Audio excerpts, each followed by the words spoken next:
এই অঙ্কটা কিন্তু বিশাল ইম্পর্টেন্ট অঙ্ক। এই অঙ্কটা তোমাকে বুঝতে হবে কীভাবে হচ্ছে, তাহলে তুমি বুঝতে পারবে যে 1 ঘটিকায় 1 বার ঘন্টা বাজায়, 2 ঘটিকায় 2 বার ঘন্টা বাজায়, এইভাবে 3 ঘটিকায় 3 বার, এইভাবে চলতে চলতে 12 ঘটিকায় 12 বার ঘন্টা বাজায়। বলেছে ঘড়িটি 36 ঘন্টায় কতবার ঘন্টা বাজবে।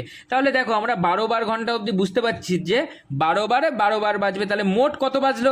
আমরা জানি যে মোট বের করার সূত্র হচ্ছে 12 ইন্টু কি 13, কি করে বেরোচ্ছে এটা দেখে নাও, n ইন্টু n প্লাস 1/2, এইভাবেই বেরোয়। তাহলে বাই 2 দিয়ে দাও, 6 দুগুণ 12, তাহলে 6 তেরং কত 78, তাহলে 78 বার 12 বার বাজবে, মানে 78 বার 12 ঘন্টায়।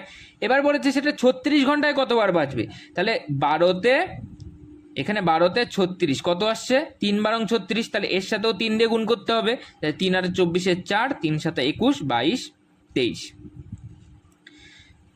তাহলে 234 বার। এখানে কোথায় আছে উত্তর সি।